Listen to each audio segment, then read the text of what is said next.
This is the next handheld chip. The Boeing Starliner is finally home, and AMD is done with flagships. Let's get into the hot news, everybody. I'm your Brett host. We're going to be going over the hottest tech news I can find on the internet while you enjoy your breakfast this Monday, September 9th, 2024. We're going to start off today talking about some details that AMD has come out with over at IFA, discussing what they're doing in the mobile handheld market, specifically with regards to the CPUs that they've been rolling out, saying that they've got their Z1 Extremes.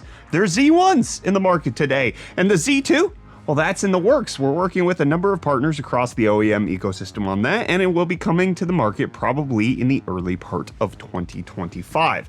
Z2 Extreme likely to be somewhere similar to what's currently out on the AI HX 370 chips, where those are actually performing really well. The Radeon 890M GPU is incredibly competent compared to the previous generation 790M. It's hard to say how much better it's actually going to be if the 890M and the Z2 Extreme are going to be equivalent, or also if knowing whether or not Valve is going to be using the Z2 or Z2 Extreme in their handhelds moving forward, especially because in the first Steam Deck and the Steam Deck OLED, they decided to go with a semi-custom setup, and that could potentially be how they do things moving forward, and it's just the RG Ally 2s and the Legion Go 2s that are using the Z2 and the Z2 Extreme, and then Valve gets the preferential and more costly design feature of making their own custom chip. It's good to know it's in the works. Nothing really surprising there. I'm just happy to see that it's happening. I'm glad AMD is talking about it, and I'm also glad for today's video sponsor. Today's video is sponsored by FlexiSpot. We're kind of filled to the brim here with FlexiSpot desks in the office, so my employee Michael is getting a great upgrade for his home setup. FlexiSpot has hooked Michael up with the E7 Pro standing desk and the C7 ergonomic office chair. They also threw in some extra desk goodies that we'll get to later. Why a standing desk, you might be wondering? Well, to fully put him on blast, I know Michael sits at his desk for way longer than he should be. Now he'll be able to easily take standing breaks throughout the day to reduce neck and back pain, improve circulation, and correct that posture. Using the available height presets makes it simple to change your workspace to reflect your task at hand, and the E7 Pro is also strong enough to hold Michael, his entire PC setup, and his 20-pound cat.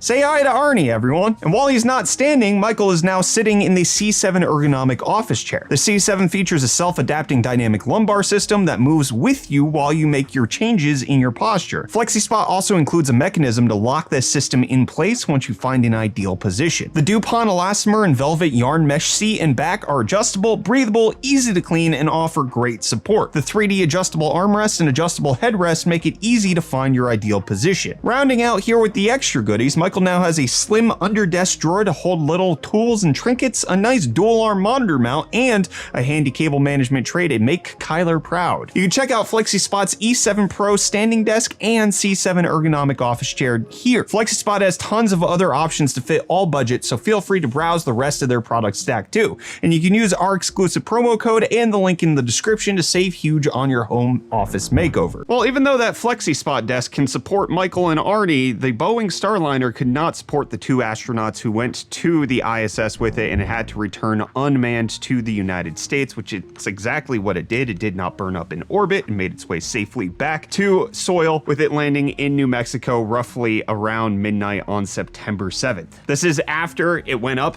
to the ISS, had a helium leak problem, and then NASA decided that it was not safe enough for the astronauts to return, so what was supposed to be an 8-day mission actually turned into a multi-month mission, with the astronauts being able to come home until February of next year. Additionally, at the post-landing press conference to discuss all of this, Boeing was nowhere to be found, opting for NASA to handle all of this instead, and so it was NASA's press conference to take over, and especially with everything that's going on with Boeing in the news, especially with the whistleblower stuff and their appearance before Congress. I can understand why they're opting to stay out of the limelight currently, but it's good to know that the Starliner returned and they can now do some post-mortem analysis on what exactly they need to fix moving forward. Which, speaking of space stuff real quick, one of the TV shows I recently discovered, even though it's already had 4 seasons, they're making a 5th, is For All Mankind on Apple TV+.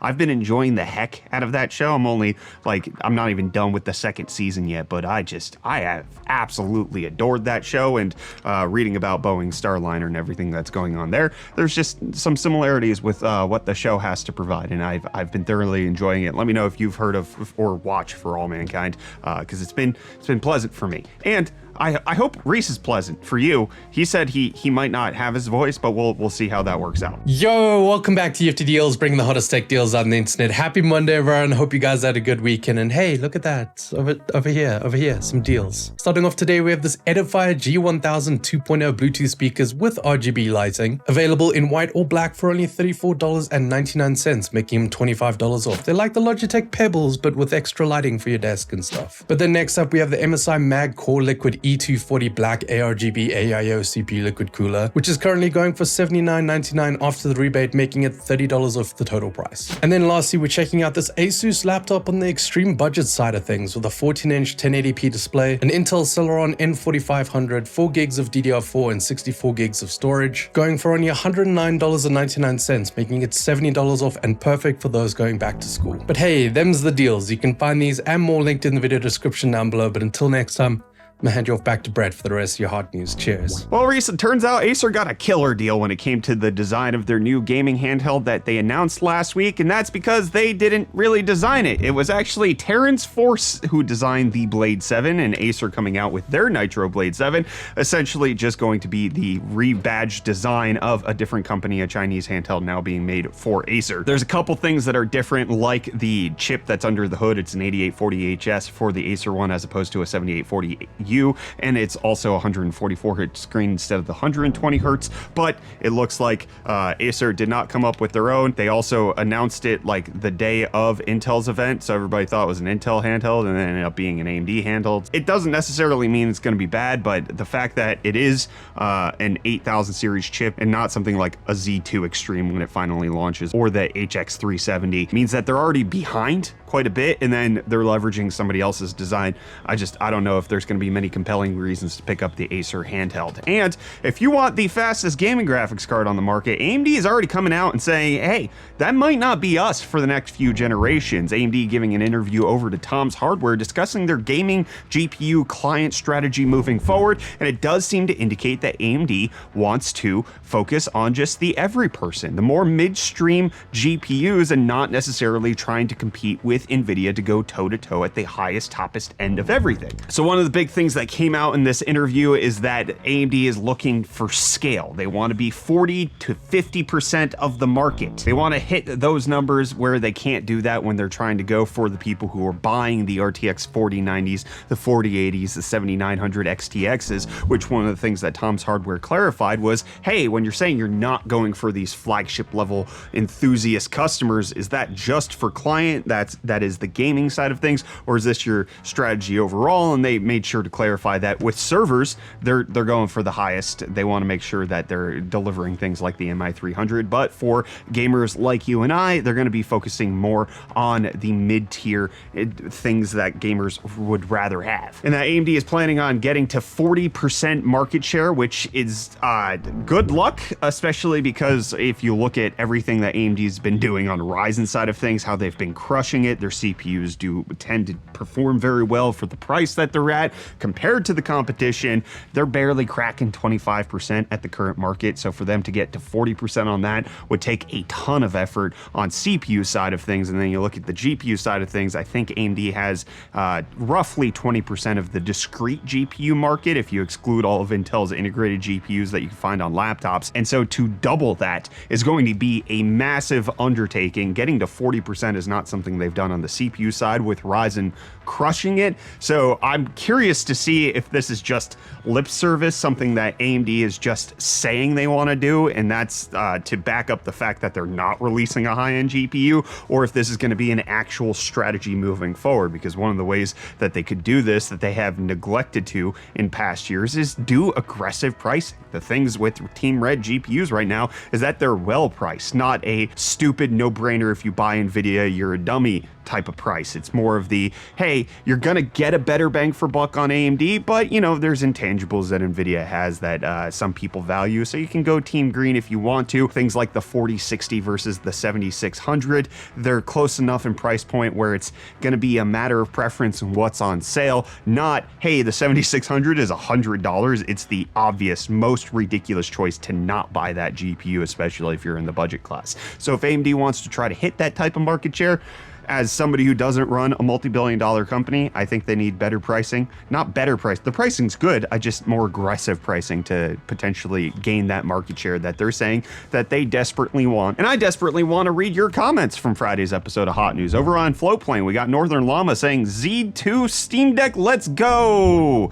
How did you know about it before me, man? Is it that it came out on Friday after we had already filmed the episode? Because that's what I'm thinking happened. Saying, what was your favorite Olympic sport to watch? I did not watch any of the Olympics this year because I was on vacation and I did not have time. It coincided perfectly with when I was traveling, and so I did not watch any little bit of the Olympics this year, so sorry to disappoint. I also don't typically watch a ton of it either. Never really did it growing up, haven't really gotten into it as an adult, so let me know what yours was, I guess. Then over on YouTube, we got Nahoxley saying, for the UFD Deals segment, do you guys check the price history of the item to make sure that it's an actual sale, or you guys are going based on the Amazon discount tags? Because it's the common practice to set up a fake marked up price and then discount it to the actual sales price.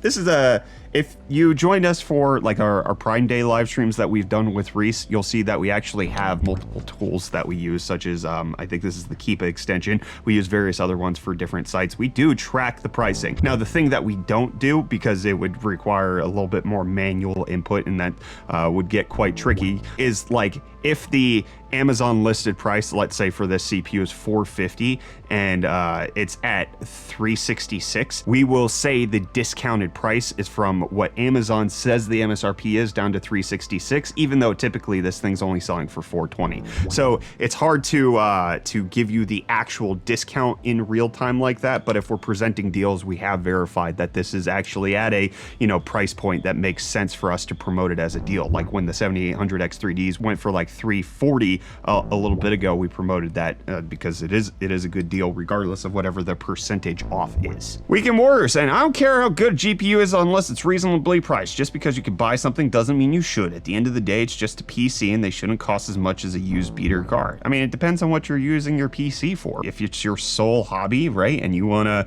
have a gaming experience that's above and beyond just what the average person is having, being able to spend that kind of money and going up to excessive levels of territory is, I think, a privilege that I'm happy exists and kind of exists in essentially every hobby. Additionally, for things like work and being able to build a system that can handle intensive workflows that can also game, right? Like me spending as much money on a PC that I would on a used car, but that PC is going to derive me more value because of the things I'm able to do with it. Like I'm okay that they can cost that much, right? Like I would prefer if an entry-level mid-tier PC that a gamer picked up was roughly around the $500 price point, but that's not currently where we're at. But I have no problems with them getting into the excessive level of pricing, because then you can also even go beyond, just speccing it out yourself and do things like custom water cooling or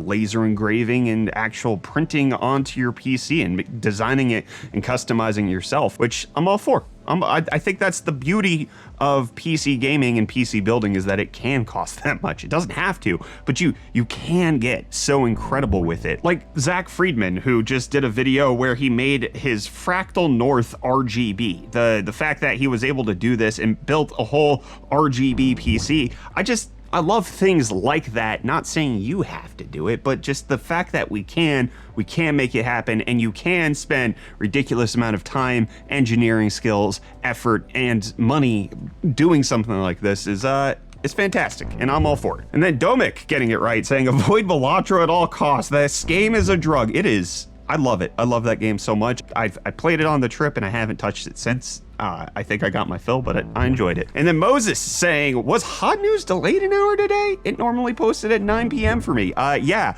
what happened on Friday was I got busy and forgot to schedule it. My bad. Hopefully I didn't do that today. And I will see you back here tomorrow for more of the hottest tech news.